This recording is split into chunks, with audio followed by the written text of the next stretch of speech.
Stretch it out. M's are still in first place in the West. I called it. It might have been the only thing I've called like the last couple of weeks. And Edwards, the next GOAT, out. 10 games above 500. We've never been here. We don't know what to do with the trading deadline. No idea. No clue of what to do with the trading deadline. None. And we'll probably blow it. We'll do something. Do something. This is your year. Trout's out. The Astros finally have regressed. Bregman and Altuve a little bit. Kyle Tucker's balling.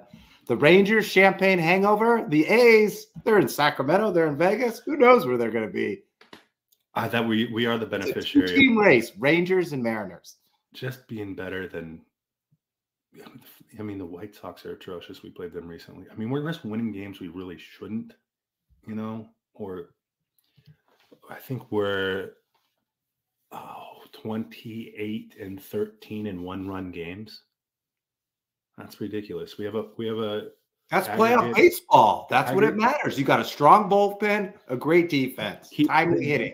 We need you in the clubhouse. K Winn in the Mariners clubhouse because service is such a wet rag. I think the Mavericks also need me in the clubhouse, but that might be a little too late. So let's get into it. Welcome to Big Ben and K Winn on nofilter.net, Caffeine TV, and YouTube. More of an audio podcast? Don't worry, we got you covered. Anywhere you get your podcast, download, listen, and subscribe. I'm K Winn. He's Big Ben. And this Friday, he might be smoking a Cuban cigar and celebrating the Celtics' 18th championship. Is it over? Yes. So I listen to sports radio here, and some guy, I'm going to credit him for this stat, but it's 158-0. If you are down 3-0, you do not come back. And I scratched my head. I go, didn't the Sonics lose? But that was when the Sonics were a 1 seed and the Nuggets were an 8 seed. So that's a whole different thing. Undefeated. Luka and the Mavs are tired. When you foul out of a game, it's not because you have a capacity. It's usually because you're tired, lazy, or out of shape. Not moving your feet on defense. And I think Luka's all three. Yeah. So, I mean, and there's so much, and they're going to go right at him, right? When they know that you've been wounded, they're going to go after you with two really, really probably top 10 guards in the NBA. It's over. Is it not? Like, a lot of people compared prime James Harden in Houston to Luka right now because of what they could do offensively. They have the ball in their hands. They're scoring 30 to 35 points. They're getting rebounds, assists, almost a triple-double every single night. Dominant on offense. On the other side of offense is defense, and we know what James Harden was like on defense. They're going right at Luka, and they're exposing him, and they're tiring him out. And the only thing we have to worry about right now is who's MVP of the finals. Tatum, Brown, or a wild card? Wait, I want to go back before we get to the MVP because you bring up a good point. I wonder if there's ever been a European on the All-NBA team. Is it just that heritage of ball player, or is it? Whoa! All NBA team? What's his name? No, all NBA defense. You just referred to you said Harden is akin to Doncic in the way he plays, right? And I start thinking Euro players. Do any of them play D? Dirk Nowitzki wasn't lauded for his defense. He was lauded for his step back jumper. Gallinari, no defense. Ginobili, he'd swipe at you. Well, Tony Parker, the old wraparound poke from behind, that's not defense. No. Doncic, can you teach D to a guy like Doncic? That's my one question, then we'll get to the MVP. I think you can teach footwork, and I think you can teach angles, and I think you can teach desire. Like me and you both played basketball at a low level, but it's all about desire on defense. You got to get out and hedge the screen. You got to get on top of the on ball. You got to move your feet. You got to cut off the angles. You got to watch some video. Like if I kind of know what you're going to do, it's not that I'm going to stop you. but I can make it harder for you. Thank you. And here's the argument I also had. If you're the Dallas coach, who's the head coach? Jason Kidd. Yeah. If you're Jason Kidd, are you telling Luka you got to slap the floor and D up? Or are you saying we need you on the offensive end? At this point, you got to slap the floor and D up. If we go back, remember the knock on Steph Curry? He couldn't play defense. And it was Cavs Lakers, or excuse me, it was Cav Warriors. LeBron would call him up every time. And then when Houston used to play the Warriors, James Harden would call him up and he got better. You don't have to stop him every time. You just have to make it hard and difficult and figure out. Also, kind of a little on Jason Kidd. If Luka can't stop him, you got to blitz him. You got to send two to him. You got to change it up. Exactly. Well, if this is a blueprint moving forward, now I'll give Luka this. He's hurt. He's taking injections. He's playing on one leg. Like the guy is kaput. Like he's done. But if you go into next season and I'm playing the Dallas Mavericks, where Luka will be playing next year, this might be a blueprint of let's just go at Luka. Yeah. Let's get him in foul trouble. Let's get him frustrated. Let's get him frustrated on the defensive end so it doesn't translate to the offensive end. Well, there's two blueprints. One, it's like you got to take away the lobs because the Celtics are taking away like the whole middle. So when Luka and Kyrie get to the hoop, like they have a layup, but they don't have the lob. Remember every other series, it was Gafford, Lively, Washington. It was Dunk City. It was like Los Angeles Clippers 2.0, but you don't see that anymore. And I think it's because Boston has 8 great players who play unselfishly and play defense and can switch on anyone. Tatum's guarding the center most of the time. Horford's on Kyrie. I'm sorry. I got to apologize to the Celtics. I thought the East wasn't very good. They're better than the East, and they're better than the West. Go back to here's the rationale on why the Celtics have been able to defend so well, is they had 2 weeks to prepare. They had all that time to watch the video of those games that were taking place. They're taking notes. They're intelligent. They're a good franchise. Brad Stevens moved up, and he just disseminated everything he does, the structure of a basketball organization down. So those players are there. They're professionals. They're good. MVP, Brad Stevens. They should just break him out. Number 8. Based on the trades he's made, he got Drew Holiday, he got Porzingis, he got Derek White, and he's paired them with Jaylen Brown and Jason Tatum. And then he drafted Peyton Pritchard. I don't know if that was him, but we'll give him credit. This is a great team. But I'm going to say the MVP is Jaylen Brown. He's played better consistently. Tatum played great in game 3.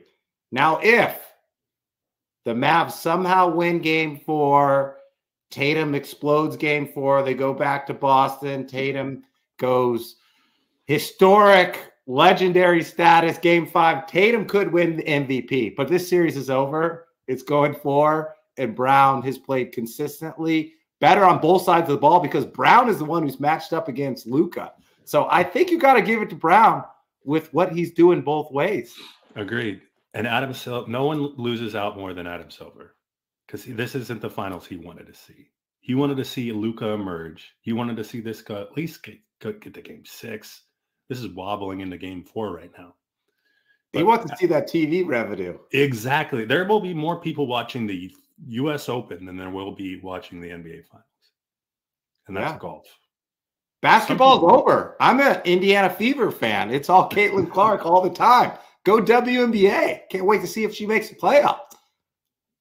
All right, let's transition to Mr. Hurley. Lakers. So I want to talk about this because we did a pod about 3 weeks ago, and we're talking about JJ Redick, LeBron's podcast. It sounds like it's a public interview. He's the front runner to get the job. Then all of a sudden, nothing happened. All these coaches around the NBA get hired, and then Dan Hurley is getting flown out to Los Angeles to interview for the job. And then what happens, Big Ben? No, thank you. I'm going back to stores. And it came out that he said it wasn't a leverage play. Like, of course it's not a leverage play. Connecticut's not going to pay him on par with what the Lakers can play him. I think what Hurley found out was that his model of coaching would not translate to the NBA. Just wouldn't. Like he's not going to have the control he has. He's not going to be able to push the players how they want to be pushed. LeBron's going to push him aside when drawing up plays. Like that stuff's going to happen. And he doesn't want that to happen. He's more comfortable. Or there's a reason Auriemma has been at UConn for so long. Yeah. UConn loves their basketball. Like that's it's like a professional basketball team. Exactly. Until the men's baseball team, I think, sniffed the College World Series, nothing has gone on in UConn other than men's and women's basketball. And they like it that way. There's money out there too. I mean, he's probably getting his own coaching NIL money on the side to make up for whatever he missed out on the Lakers, to be honest. I'll take it one step further. I think his style of coaching does not translate for a team with LeBron James, who's 39 going on 40, and AD, who is perceivably lazy, and D'Angelo Russell is just going to keep jacking up threes. I don't think this coaching job is a great coaching job. Yeah, the brand name is great if they throw some money, but you got an old LeBron James. Your number 2 player is always hurt. Your number 3 or 4 player, either way, is either Austin Reeves or D'Angelo Russell. And neither one of those 2 players would start on the Celtics, Mavericks, Timberwolves, Nuggets, Clippers. So, like, what do you really have as a Lakers organization? I think that's what Hurley realized. Like, you can throw but and they have no draft picks. And the pressure, right? Darvin Ham was out there for a reason, right? Who's remembered Darvin Ham from his playing days? Not many, if anyone at all. He was there to hold the bag, sit there, cross his arms, but behind the scenes, he had probably 5% say in anything that went on in that organization. And Hurley came in and probably realized that real quick. I'm a pawn in this game. I'm not even a rook. I'm not even a knight. I'm a pawn in this entire organization. Where am I going to go back to? Connecticut, where I'm a king. And so you're exactly right. I don't know. Redick probably perfect for this job. JJ, come in, be the face of the Lakers, answer some questions appropriately after the game, and then we'll move on. Is he still going to do his Mind the Game podcast? Here's what Mind the Game podcast Rolodex might work out in free agency. Well, at this point, they have to hire JJ Redick. There's only 2 coaching jobs left, the Cavs and Lakers. If they miss out on JJ, they're throwing out names like Jay Wright, Sam Cassell, this guy on New Orleans, James Borrego, Chris Quinn. It's LA. You got to have a known commodity. Someone's got to know the name. I think it's got to be JJ. And to be honest, wait. You and I, Lakers front office. Like, they're not really paying their coaches. They don't have a whole lot of draft capital. They keep missing out on people. Remember, 10 years ago, we're going to get Coach K, $100 million. No. They didn't get Coach K. We're going to get Ty Lue. Well, we got Frank Vogel. We're going to get someone else. Well, we got Darvin Ham. Now they missed out on Dan Hurley. Who are they going to get? JJ has all the leverage. You're talking about leverage with Dan Hurley. JJ has all the leverage here. Because he knows who's next. He, along with the salary offer, he has been driven around by the team real estate agent and has the pick of the litter up on Malibu. Can I make a prediction? Over the course of the next 5 years, with what Ballmer's got, here's what Ballmer's got that Jenny Buss I don't think has. Billions of dollars. And he's going to, we've seen him invest in the Clippers. Ooh, I like where this is going.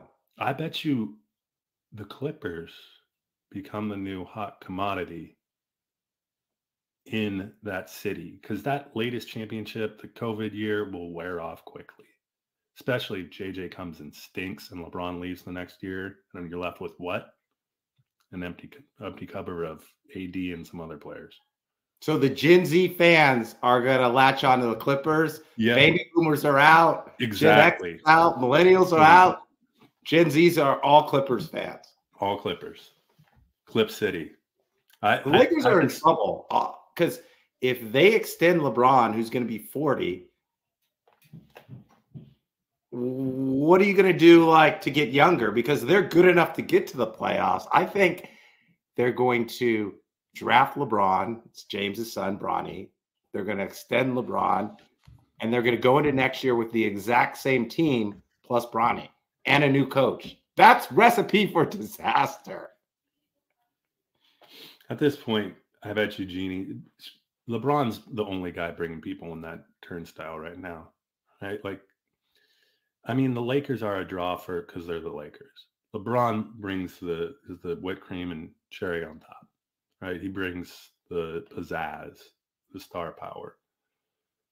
If you don't have that, what are you? You're JJ Redick and I don't know, a quartet of G Leaguers and AD. Yeah. Clips season ticket for K Winn. I'm a Clips fan. All right, let's move out to the sister city of Los Angeles in Omaha, Nebraska. In terms of collegiate events, March Madness, college baseball, college football playoff. For me, it's March Madness because those first 2 days of the tournament, all day long, unbelievable. Number 2 is BCS. The football is usually New Year's Eve, and then it's the second week of January. They're expanding next year, more teams. And then 3, it doesn't get enough pub, but I love the College World Series. All the home runs, all of the teams, all of the stars. And this year, it's looking like an ACC SEC challenge. All the teams are in the ACC or SEC. We talked about the NCAA settlement and all the money going to the Power 4 conferences for football and what it would look like. This might be a sneak preview of what's coming for football and basketball. It's all the big-time schools. Look at these names. You got Kentucky, Tennessee, Carolina, A&M, FSU, UVA, Florida State, NC State. You know what's missing? Pac-12. There are no Pac-12 teams. No Oregon. No Washington State. No Oregon State in the last year of the Pac-12. The Pac-12 has won the most college baseball World Series with 30, and they've no one this year. It's disappointing, Big Ben. It's a little bit of an odd year. Yeah. I do like it's like a football. Yeah, semi-football, basketball, baseball. NC State's interesting to me. Them in Florida, the only teams not to win 40 games and this still alive. But NC State also made this quiet little run in the NCAA tournament. Wolfpack have some juju this year, I have a feeling. North Carolina, I believe, is the number 1 overall seed. And Kentucky. No. Tennessee is. Tennessee, sorry. Carolina's 4. But 4 Florida is the State, highest. they've always been a bridesmaid. They've never been a bride. 12 appearances, no titles. Kentucky, first appearance, will they get a title? Kentucky historically is a basketball school. Maybe some of that NIL money in the Bluegrass State went to some baseball players. And Texas A&M just flat out has money coming out their ears. So yeah, this does somewhat make sense. If there is NIL money to go to college baseball schools, these would be the schools that I'd predict. Well, let's do a draft. So do you have the bracket in front of you? I don't need it. I know what teams I want. Actually, figuratively, you'd have a better strategy if you knew what the bracket was. So you're not picking 2 teams that play against each other. Okay. Or you could guaranteed next round. That's perfectly fine too.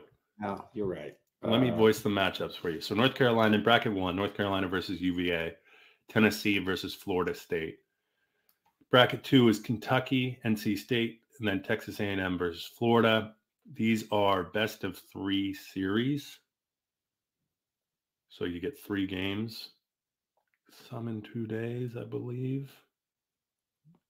And then there's just a smattering. I think it's single game it's double game elimination, but the World Series is best 2 out of 3. 2 out of 3. Okay. And it's just a smattering of motorhome. The reason I love this is you get baseball diehards, the old school, descending on Omaha, motorhomes, whatever you can do. And they just have a flat out good time for 2 weeks.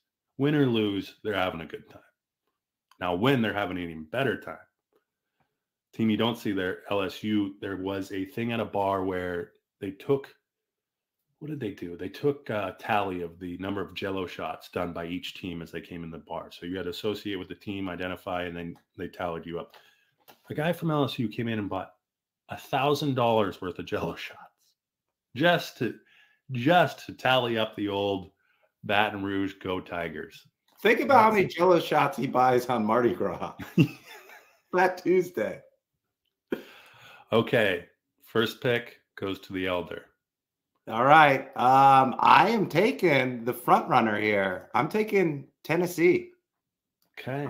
We're doing a snake draft, right? Yep. Okay. So I get the next two. Yeah. Okay, I'm going to take Texas A&M and North Carolina. Ooh, okay. Texas A&M gone. Carolina gone. You gotta come. I'm going Kentucky. Hey, this is the year. Okay. I'm going Kentucky, and then I got one more.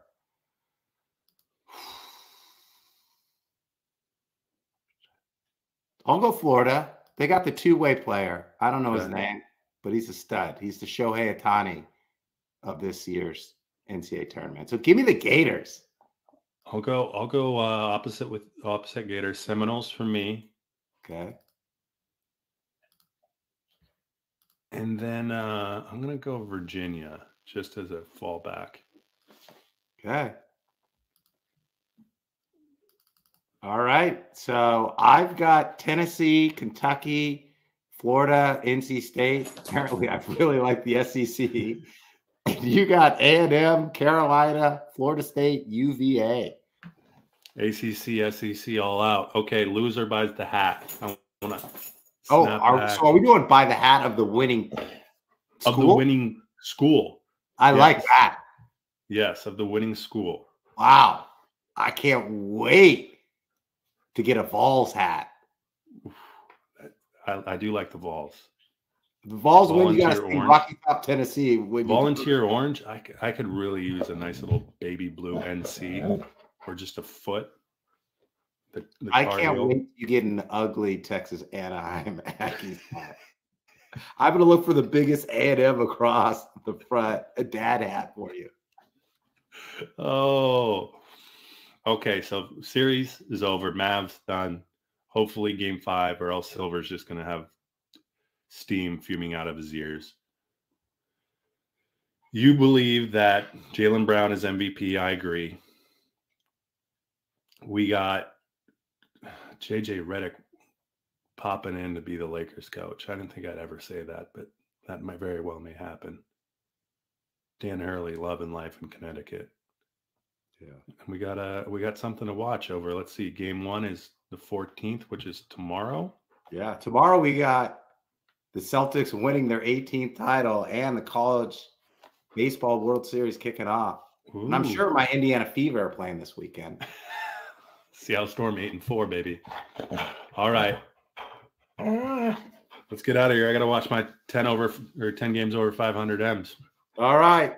At Big Ben K Winn _ at Big Ben K Winn _ Twitter, X, Instagram, Facebook, TikTok, wherever you are on social media, you can find us. Download, listen, subscribe to our audio podcast. Watch us weekly live, no filter, caffeine TV, YouTube.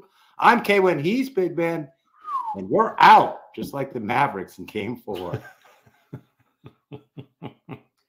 Boom, Luka needs 7 fouls.